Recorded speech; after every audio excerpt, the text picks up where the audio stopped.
Welcome to Skywatchers Radio, Robert and Betty, Luca. It's a pleasure to have you on here. Oh, thank you so much for having us on. Yes, thank you. Appreciate it.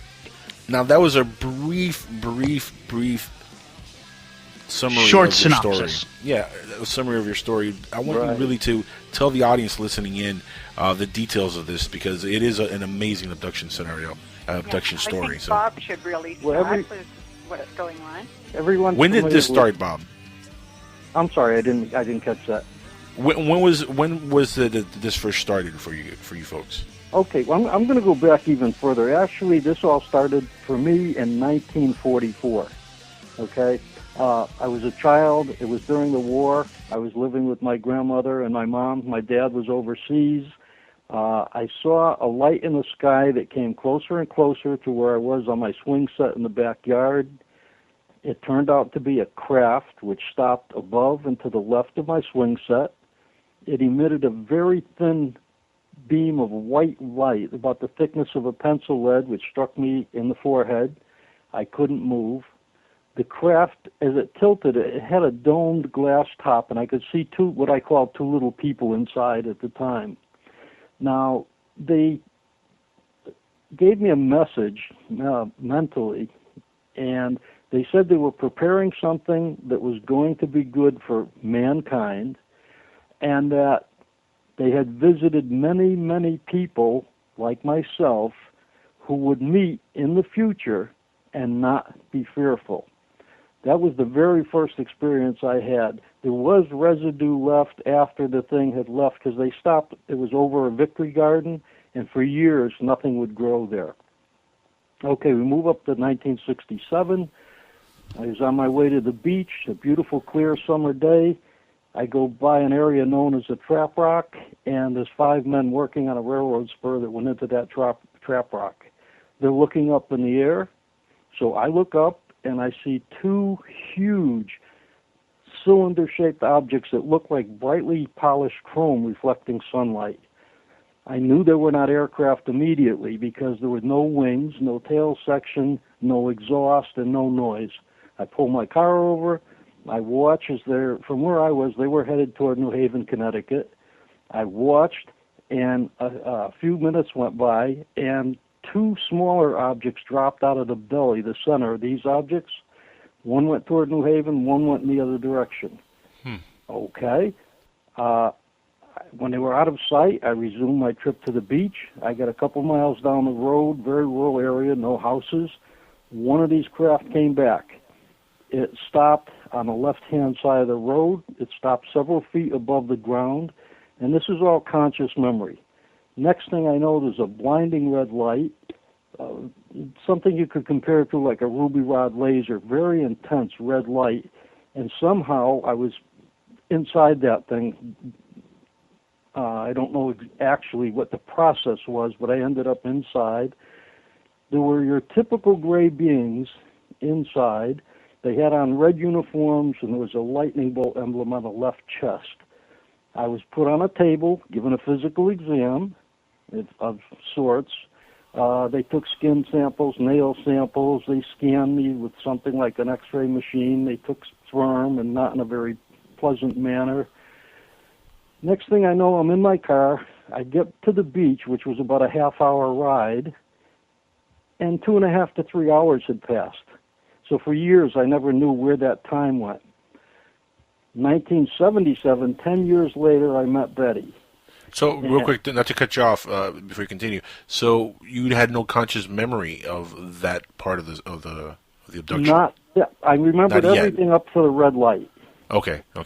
And that's where the rest came out under hypnosis with MUFON.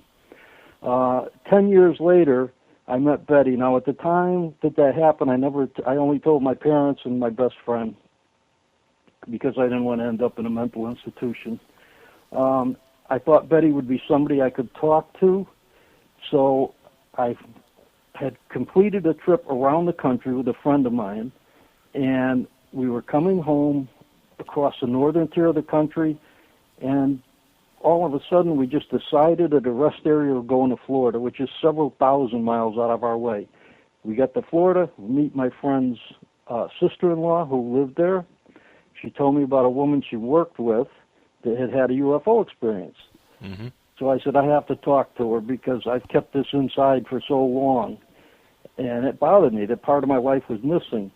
I went down to talk to Betty. She wouldn't talk to me because Raymond Fowler told her beware of reporters and whatnot. So I finally convinced her to have lunch the next day and that I was not a reporter. And from that time forward, I've been buying her lunch. Now, everyone it turned knows, out pretty. It turned out pretty well for you, though.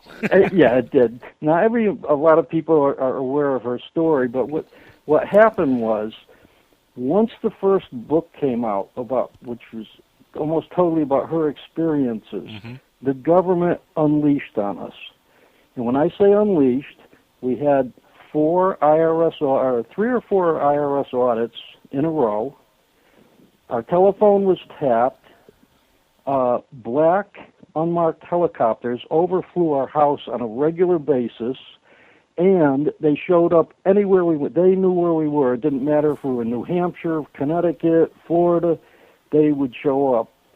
And our mail, any mail we got from out of the country was open. I did complain to the postmaster about that. So, and we were followed by cars that the license plates came back as unregistered. I gave the license plate numbers to Police Lieutenant Larry Fawcett, who was also a UFO investigator. And they came back as unissued plates. So, this is government interference. The FBI, when they showed up at my job, Betty and I had left in the middle of the night, went to Florida, didn't tell anybody, so they lost track of us. When we got back, the people at work told me what happened, so Betty and I went to the FBI office, and they said they could neither confirm nor deny that it was them, but obviously they had photo ID, and the people that I worked with had confirmed in writing that it was FBI people that were there. While we were there, I said, hey, why are you guys tapping our telephone? And they said, well, in your case, it's not us, it's Air Force intelligence. Oh, wow. Okay. So well, did you get that in writing? Yeah, they don't put too much in writing. Yeah, no kidding. But I tell you, we did have some fun with this because, Betty and I were not going to be intimidated. I called the CIA. I told them that we were doing a book on UFOs and I wanted an interview. They refused. I challenged the FBI to debate us on television, not about what happened to us, but about their own documents that I had in my possession. They would not.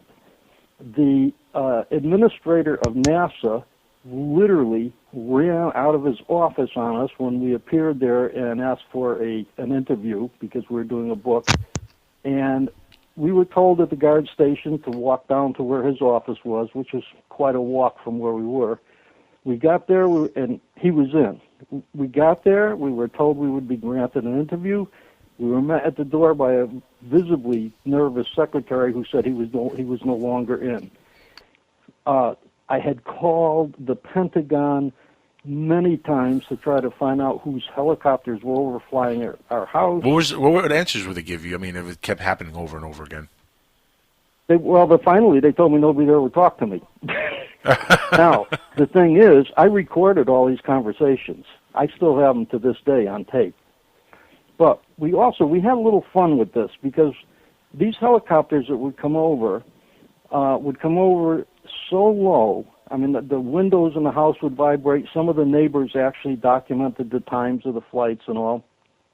And did you video record any of these helicopters flying by? We did not have a video camera then. This was back in 1980. Oh, man. 80, yeah, I think 85. They were really expensive back then. I do have hundreds of pictures. Okay. And I put several of them on our website, andreasandaffair.com.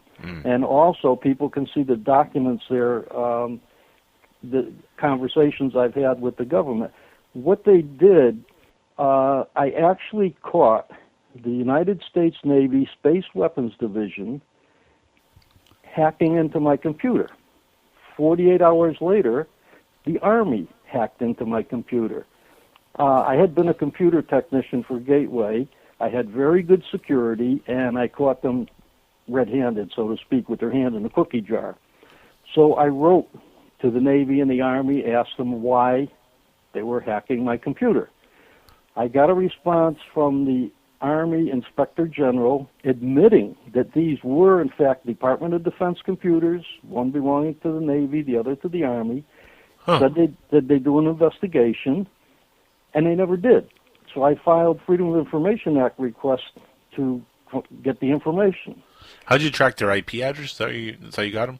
Yeah, IP address, and then you go to who's who and or who is. And, right. I got I got the street address, the computer ID, the operator number. I mean, the fact that it was the Department of Defense computers. So I had all the information I needed. So I thought, well, nothing happened. So I went to my state senator. This is sometime later, and I asked him to pass these Freedom of Information Act requests on my behalf. He did. The story came back now, we can't find the documents, just like the IRS. Okay, you can't find the documents.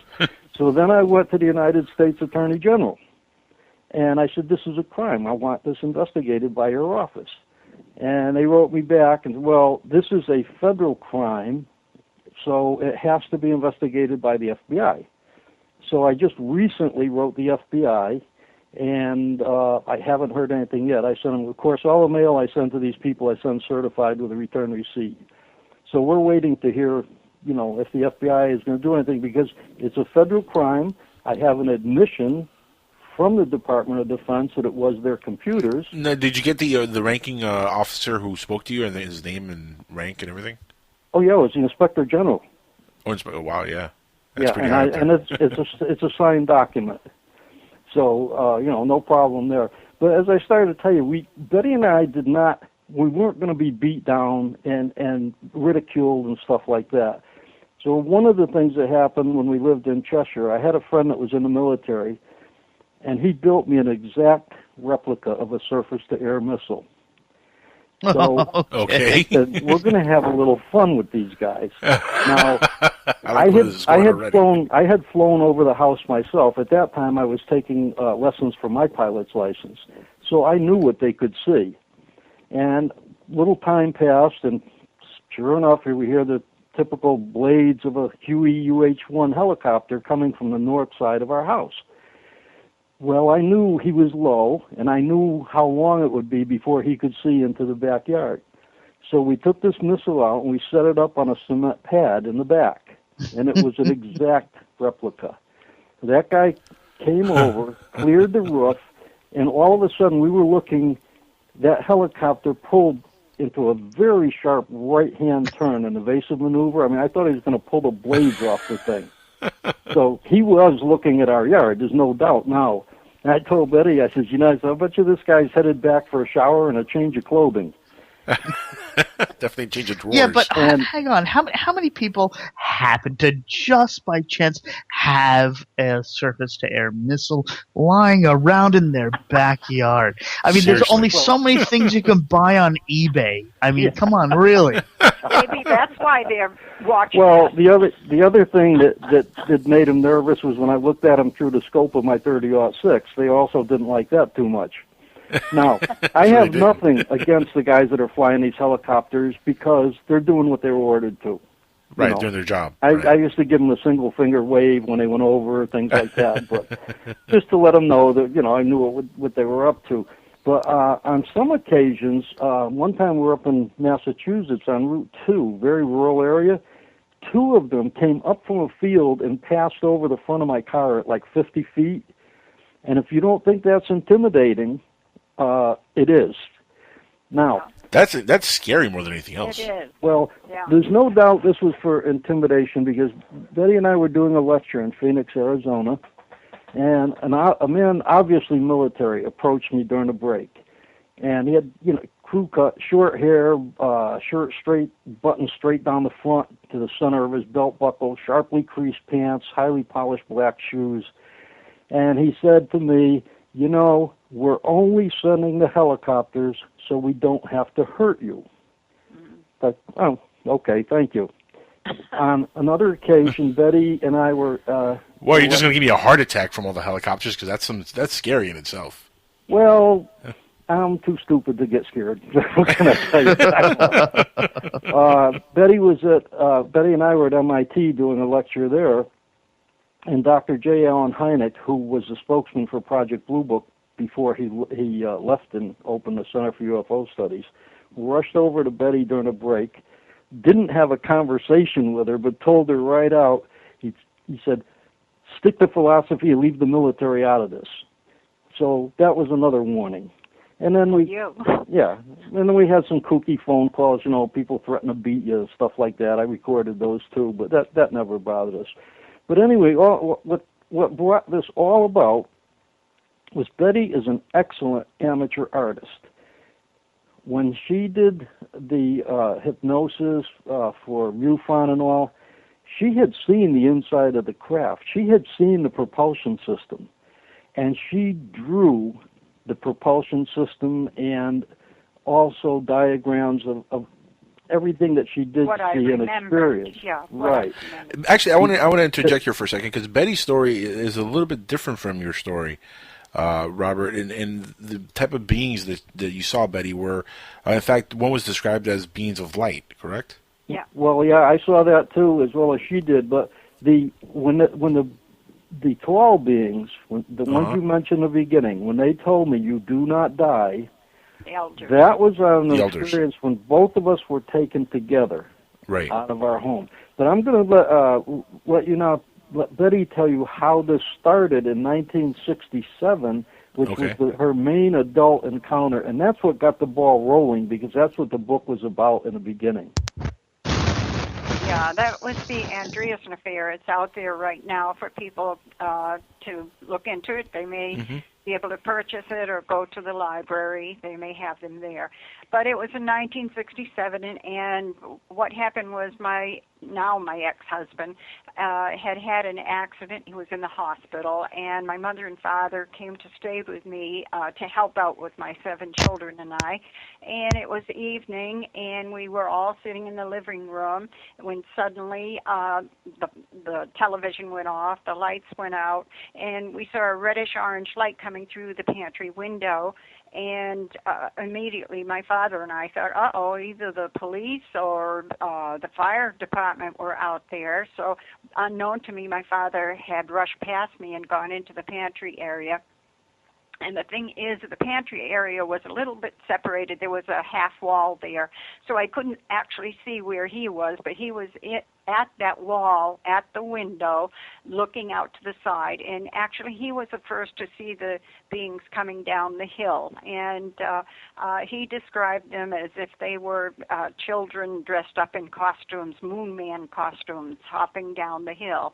And it was at that point, I wasn't aware my father was over there. The next thing I knew, there would be 5 beings entering my home right through the door in the kitchen, and they were talking to me through the mind. And at first I was frightened, but I read the Word of God, and the scripture, entertain the strangers, for it may be angels unaware, came into my mind, and all of a sudden I felt peace and love present, and it seemed as if they wanted something, and I thought it was food, but it turned out not to be that. They wanted knowledge tried by fire, and the only thing I could think of was the Bible. It's been around forever, so we went into the living room, and there was an exchange of books at that time. My mother and the children were all sitting on the couch, and I was kind of concerned because they were in a state of suspended animation.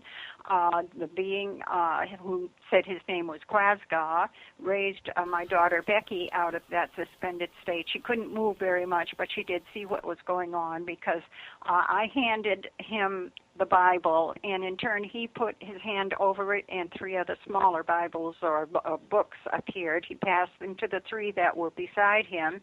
They were consuming whatever it was. It was the pages went by one after another, and they were white light, and you could tell that they were consuming the information from it, with their eyes. And at that particular point, like a form of speed reading, or just it was different type of data. It was the pages were just turning all on their own. Oh my, okay. They were light, and it seemed as if they were consuming whatever that information of light was in it. Because, angels want to know what the Father God is up to. They don't have all the information that people might think they have, and even the Word of God says that. Yeah, but if they're reading the Bible, the information that they're getting might be a little out of date for current times. Right. That's true, and that's why the only thing is, I think that they would probably know all the different scriptures, once they consume the word, and Right. I mean, out. you would figure they're angels. They would know this information already.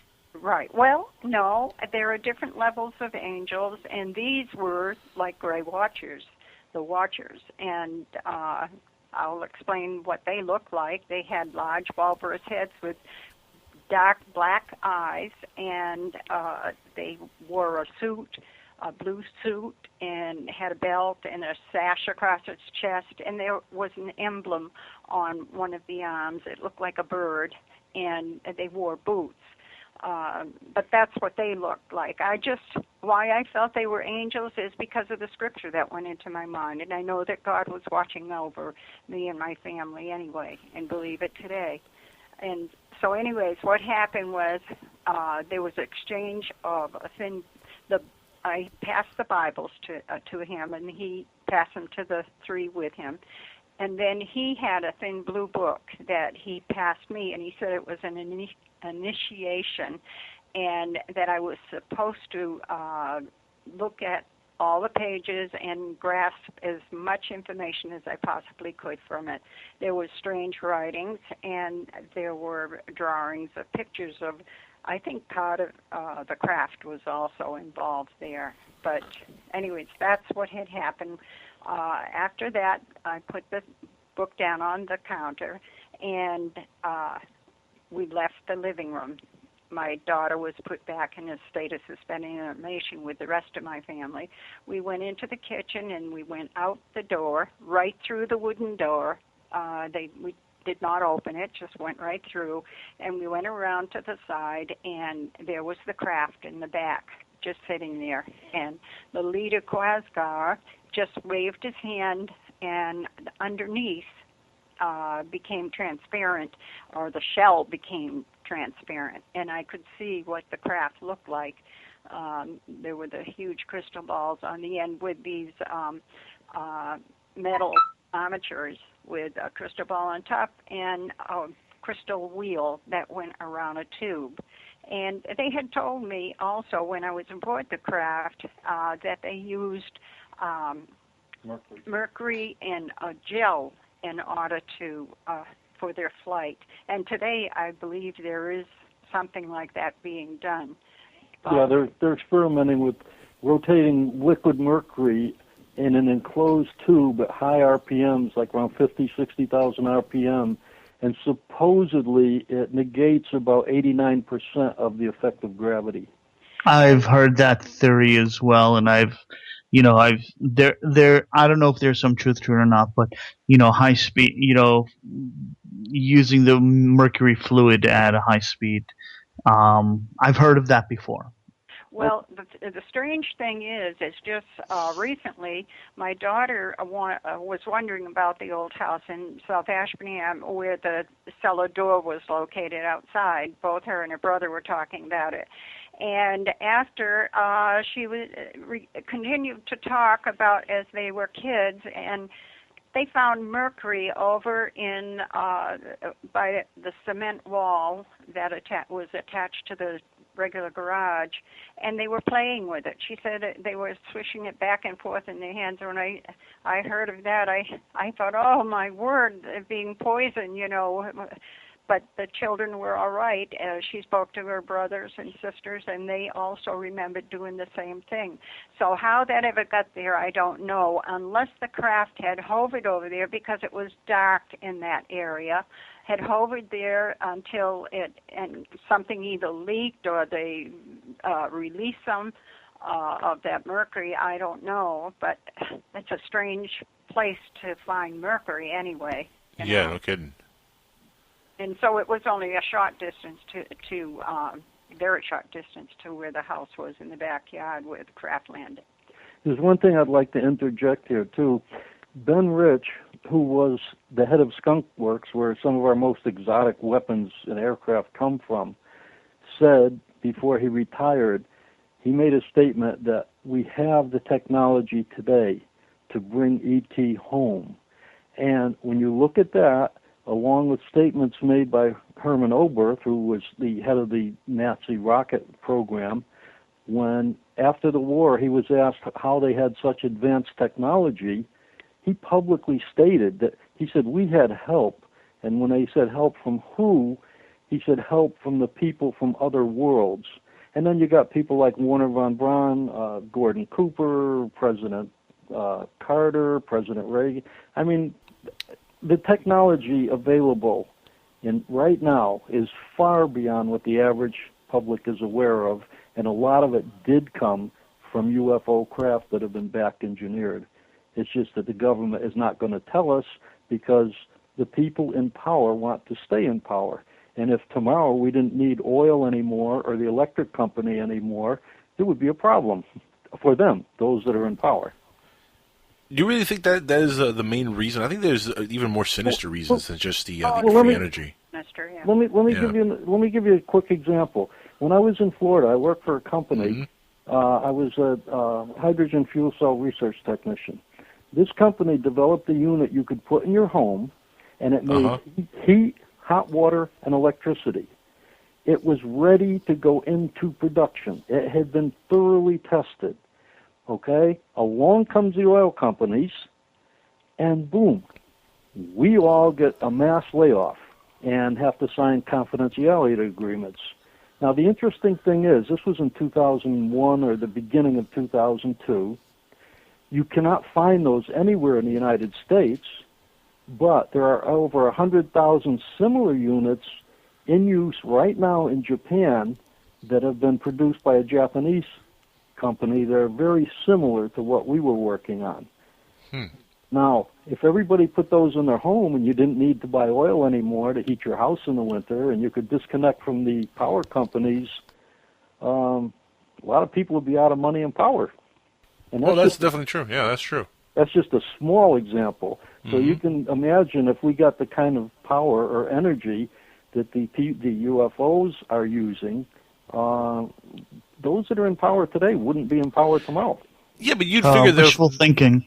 Yeah, but you'd also figure that with that kind of technology, the powers that be would find a way to regulate it, tax it, and make money off of it. There always will be a platform that's going to be needed to put some other form of energy out there for people to consume and use, whether it is electric, wind power, solar power, anything UFO related that we back engineered.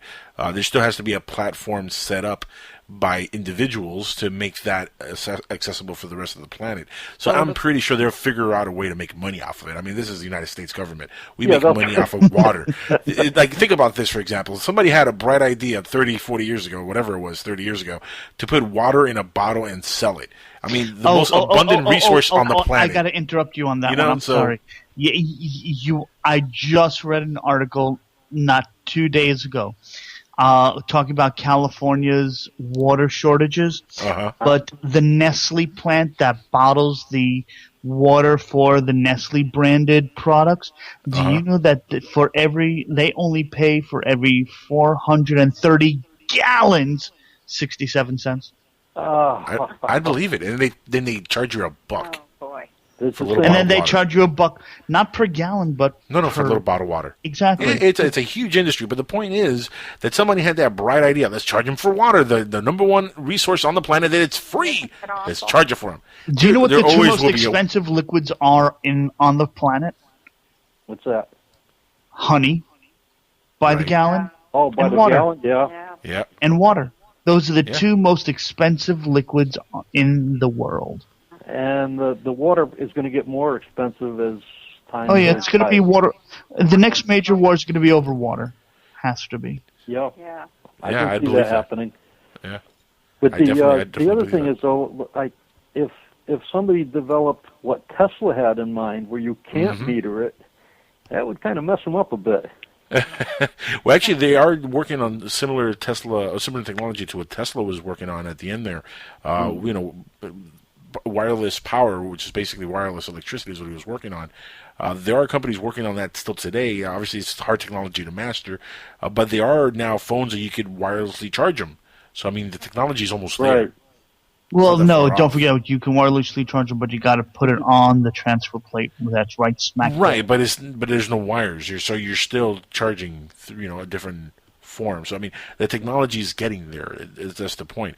But I mean, can you imagine that kind of technology? That would be an amazing way to get off of fossil fuels and whatnot. Sure. But look, all the electricity comes from a rotating magnetic field, and that's Right. what the Earth is.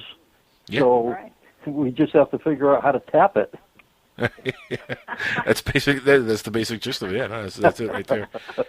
If it was only that simple to actually do. Well, Robert. you know, Tesla lit up a whole bunch of light bulbs 25 miles from his transformer in Colorado without any wires.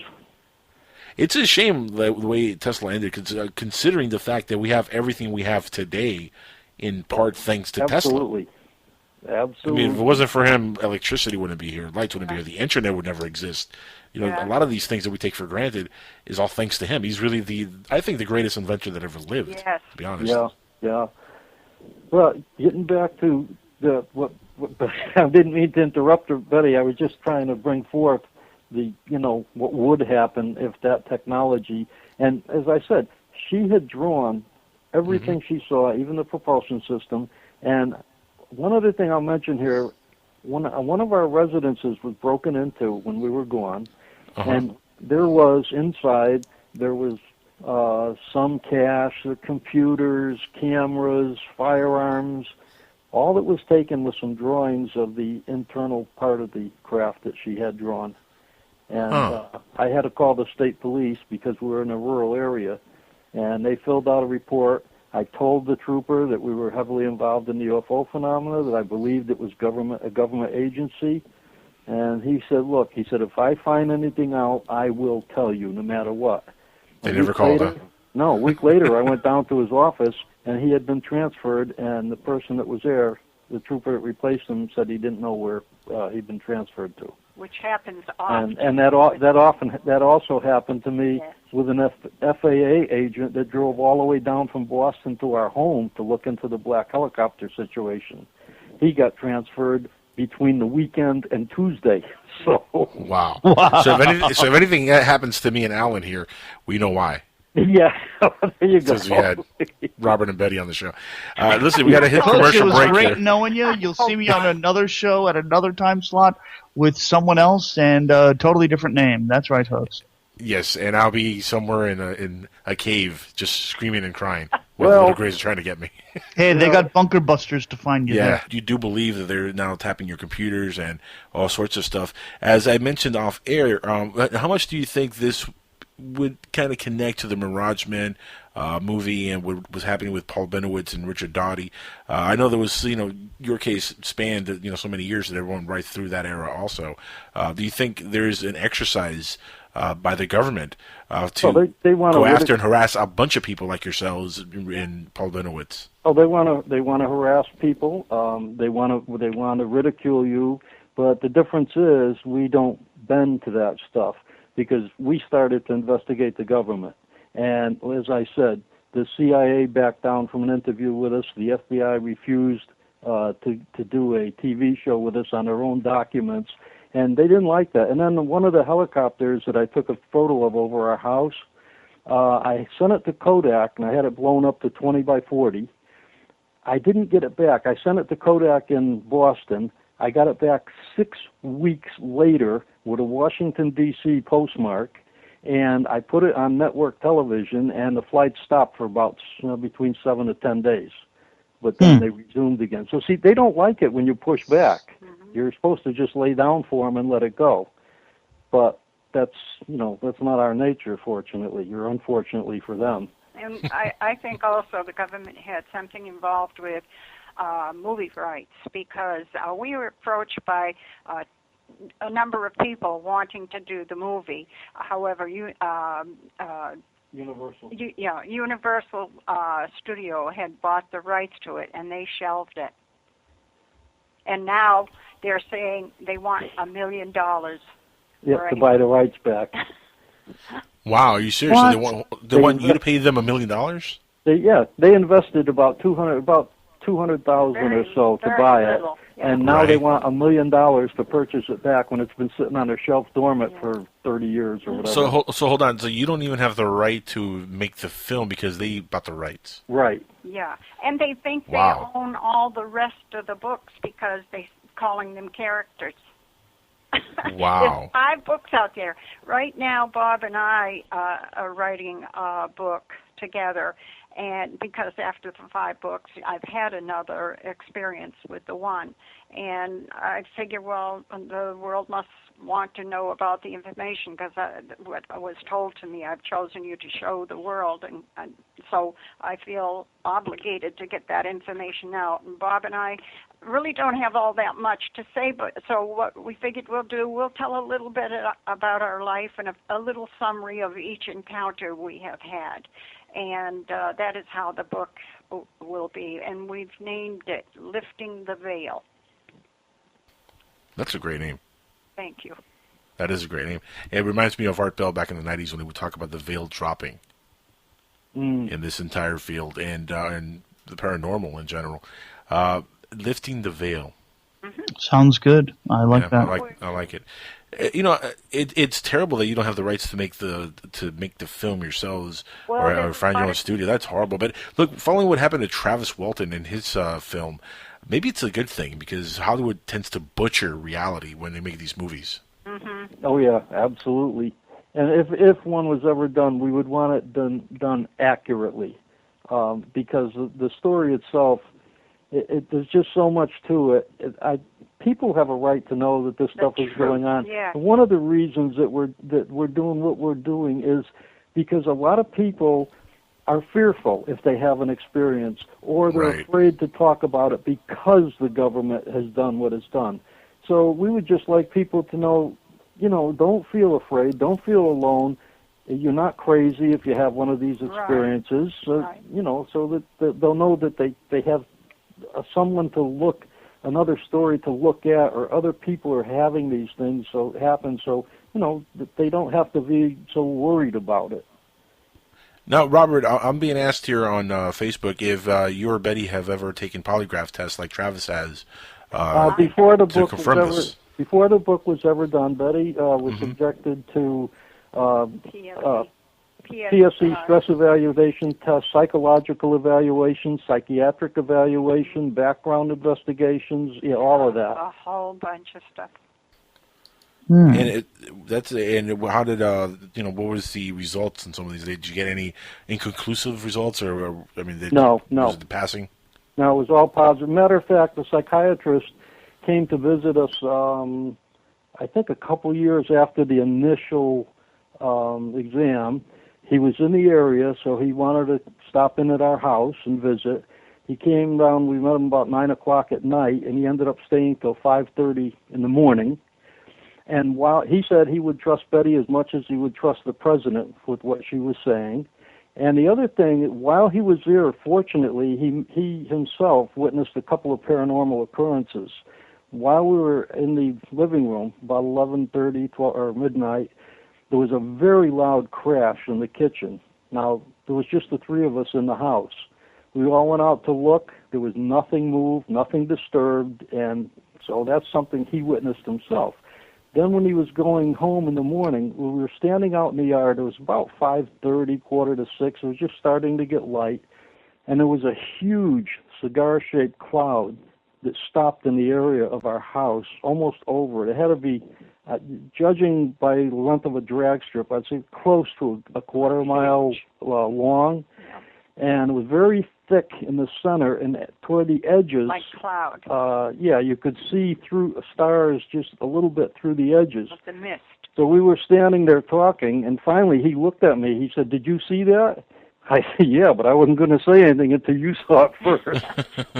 But he had high credentials. Yeah, he was an MD, a psychiatrist. He had a degree in aeronautical engineering. So he's a pretty good guy. And all of the investigators, I mean, there were physicists, aeronautical engineers, communications specialists. Ray Fowler, the author, had been with the Air Force and the National Security Agency. I mean, all these people were highly qualified.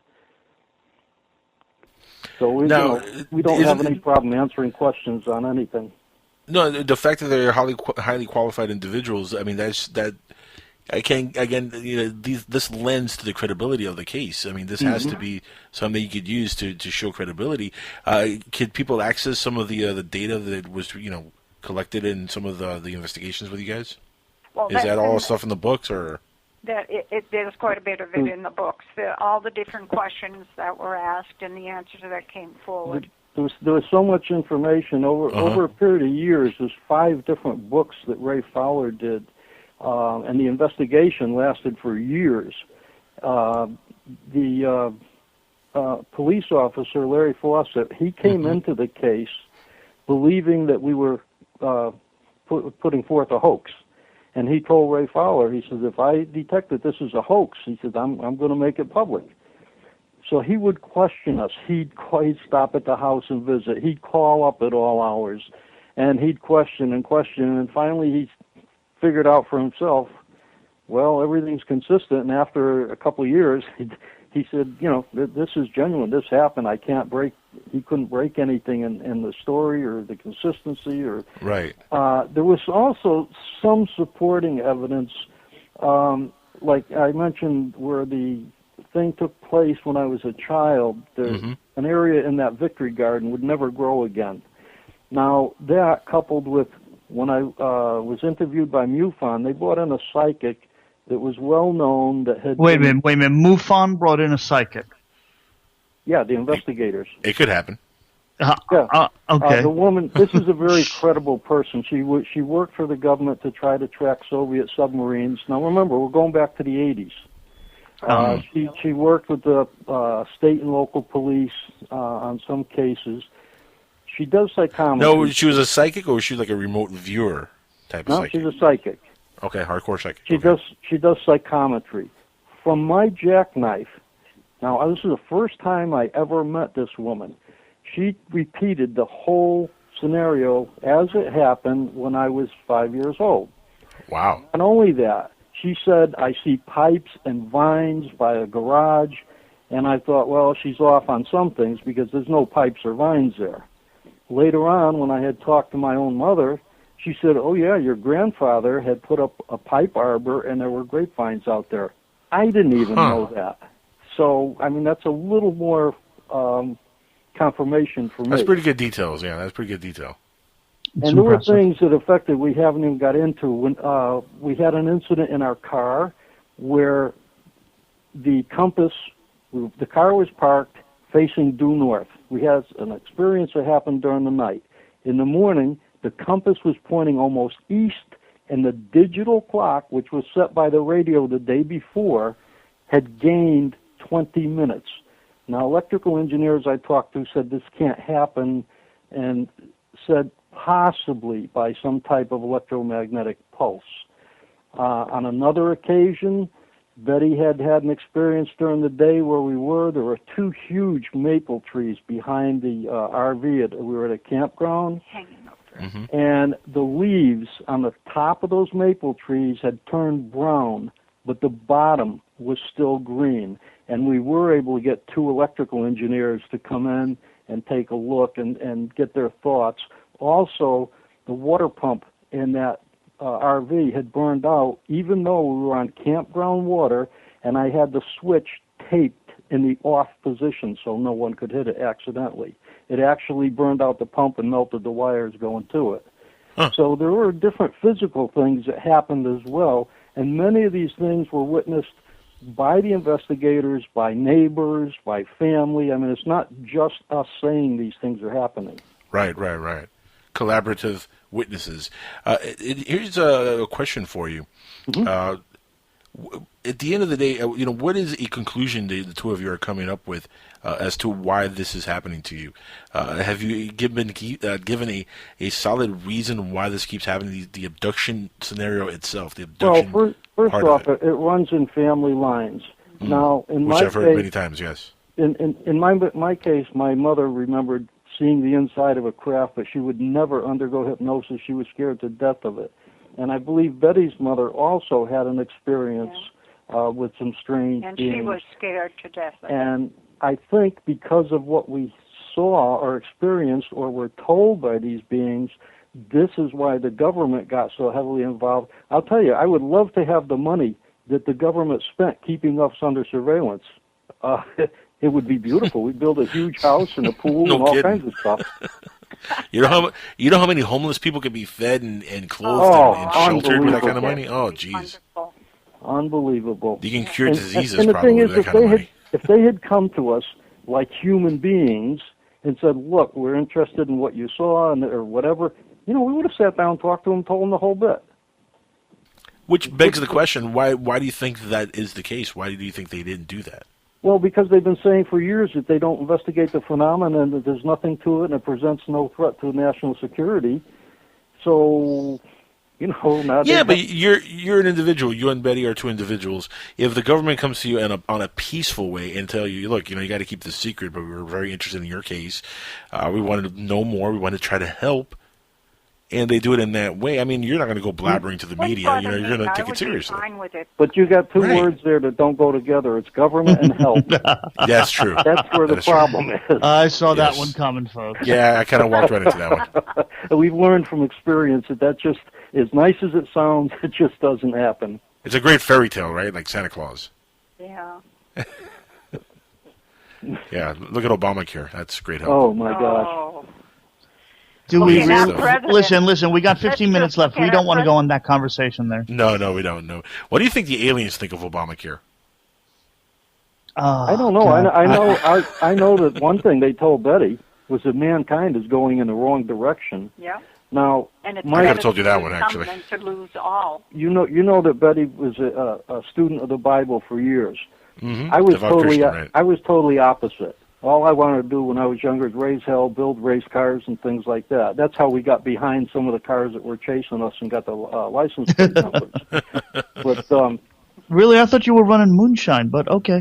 Oh, he well, I did that. I made some. I won't few say years I ago, ran yeah. it, but I made some too. Yeah. Well, that explains the Yeah, whole no. entire situation that you've had. It was a little bit. No. It was a little He bit more didn't- than that 80 proof, huh? No, we've determined that Actually, moonshine causes Bigfoot. That's the best, difference. The best you can get out of the still is 190 proof, and then you cut it from there. I'm surprised no one's actually made a moonshine or a vodka that's 180 proof and just called it abduction. Yeah, That's would a be great You know, idea. we live in an area now. I don't know if you've ever seen the TV show Moonshiners. No, can't say I have. Well, I Okay. saw it once, yeah. Well, we live in that area, Yeah. and there are.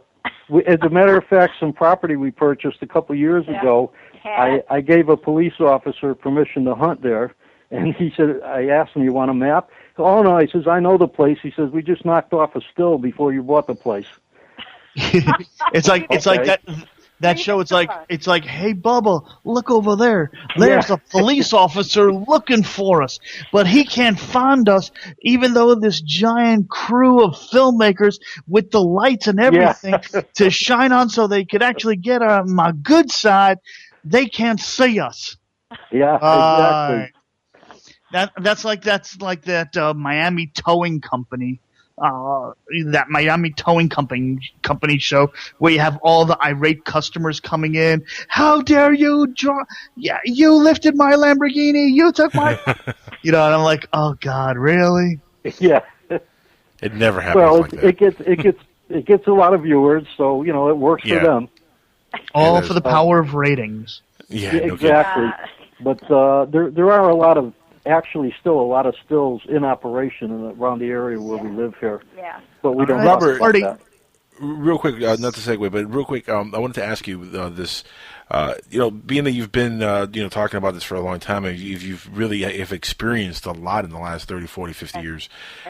During the time now, have you seen a gradual change yourself with the way society is dealing with folks like yourself that are abductees or experiencers, aside from the government and the harassment that's been going on in that area, but the way that you're treated on a daily basis by friends, family, coworkers or trusted associates, or people in general in the media, or people like us that approach you to do shows and stuff. Has the atmosphere changed in the last few years? Absolutely. Much better. Absolutely. There's something like about 70, I believe it's 70 or 75% of people today believe that UFOs are real and do exist. Right. And I think it's something like 50% believe the government is lying to us. Yeah. Even Podesta works with the president.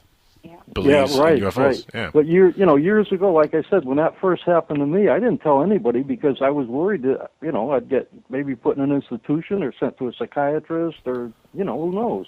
But there was definitely a different stigma back then, wasn't it? Like you immediately thought, well, they're going to think I'm crazy. Exactly. Yeah. Well, that's what the government wanted people. In fact, they had two people in the town near us selling books, claiming to be us, making ridiculous claims, and it wasn't us. Yeah. So, I mean, that's how far they went, trying to bring us down. Yeah. But now, do you think these tactics are still going on with other folks? Because, this is a pretty extreme operation, and I'm going to call that from the government, what's happened to the both of you. This is a pretty extreme case of long-term harassment. Do you think there's a lot of other folks out there that are experiencing a similar situation that just have not come forward? It may not be as obvious with the helicopters and stuff, but today the surveillance has gotten better. I mean, they can tap your phone without directly hooking into the line and things like that. So I'm sure that anybody that has an experience, a legitimate experience, is under the watchful eye of Big Brother, plain and simple. Now, when was the last time you two had an actual abductee experience? Well, for me, it was 1994, and that is what I'm writing about because I had another experience with the one, and so did Bob have an experience. So this is what we're writing about now, and hopefully it will help some people. I know I'm bringing in some things about the father, but I will not have it published if they remove certain things there because people have to know. Now, do you think that's part of your mission with this whole thing, to get the information out there? Because I heard the one tell me, I have chosen you to show the world. I didn't know what it was. I don't know what it is exactly today. But I went through another experience with the one, and therefore I'm trusting in what has been said to me and told to me and placed within me to do the work that I'm supposed to do. No, and this is a little bit far out there of a question, but it's an intriguing one because a lot of folks like yourself that have come forward over the years with abduction stories, abduction scenarios, or information they've been given from the aliens or from the beings. In your case, light beings. A lot of these folks share this one common trait where they're given information that they have to give out to the public to make the world aware of the presence. Is there any other abductee that's come forward that you know of that share a similar story or a similar scenario with the same race of beings that we might know of? Yeah, I've had some, there has been people contacting me at times for something like that, very similar. However, the thing is I try to stay away from the different encounters. I don't know very many people's encounters because Raymond Fowler told me not to get involved because what is happening to me, let it be what is happening, not being influenced by anybody else's experiences. And another thing that makes sense. it difficult, there are a number of visitors. It's not just one group. And this confuses the issue because nobody knows exactly which group is following which scenario, so it makes it a little difficult. Or which group is telling the truth about what's going on and why they're even doing this. Exactly. Even the government recognizes that there's more than one group, that there's several groups or more visiting. But of course, you'll never hear that. You'll never hear that. I mean, look how long it's taken for the government to acknowledge that Area 51 even exists. Oh, sure. Right. And look at the people who have come forth, like Robert Salas, who was head of a nuclear missile group. Who's going to be on this show, by the way, in next couple of weeks. He's a great Yeah. guy. He'll do guy. a great show. Very good. And also, are you familiar with the Bentwaters case in Of course. England? Okay. Betty and I, believe it or not, were the ones that first interviewed Larry Warren. Yeah. And when he came to us, he heard us on a radio show or in a newspaper, and he came to us. He called me at work. He said, I had this experience while I was in the military, and he just had a tooth out. And, he didn't sound he didn't sound too cool when he talked to me. And I thought, oh, boy, this got to be a nutcase, because people had called our work asking if we had used UFOs and stuff like that. Well, anyway, I invited him to the house, and we sat down for hours, and he told us the whole story. Yeah. Now, at the time, it was just Betty and I realized that I didn't have the ability to bring this forth. Right. So I got in touch with Larry Fawcett, who was one of the founders of Citizens Against UFO Secrecy, because they had access to attorneys and whatnot. And that's how the story of Bentwaters was finally broken. Yeah. I also, at the time I talked to Larry, I filed on the Air Force, and I wrote the British Ministry of Defense. The Ministry of Defense said it was a hoax, it never happened. The Air Force said the same thing. And now look at today. You got the deputy base commander playing tapes that he recorded at the time. And by the way, after that, we were even more, I think, further removed from the government's Christmas list. Yeah. For sure. Yeah, if disclosure ever happens, I don't think they're going to have you at the front row there. Yeah, not like Incidentally, if you ever have a chance to have Larry Warren on, he's a very interesting guy to talk to. Yeah, he's a nice guy. Larry Warren, I'm going to put him on my list here to have him on. Speaking of disclosure, do you folks think that is ever going to happen? Full disclosure? Yeah, by but the I government? don't believe it's going to happen by the government. I believe that it's going to happen because there will be no choice when there is an overwhelming number of sightings, and they are getting closer and closer and contacting more people. My question is, there's so many races that are coming to Earth, so many different species. Why hasn't one landed somewhere in a city or the White House lawn or somewhere where it can't be disputed or denied that these things are real? Well, Why hasn't it happened yet? We had our think tank go through the same scenario. If we went to another planet, how would we approach them? And they pretty much said the same thing, that they'd first be seen at a great distance, and then they'd come closer, finally contact a few people here and there before making an overt disclosure of themselves. And I think they're doing the same thing, it seems like it. The conditioning process. That makes sense, but that's a long conditioning. We've been talking about hundreds and hundreds of years. To a lot of people. Right. In our lifetime, it's a long time. In theirs, it may not be. That's true. It depends on how you look at time itself, I guess.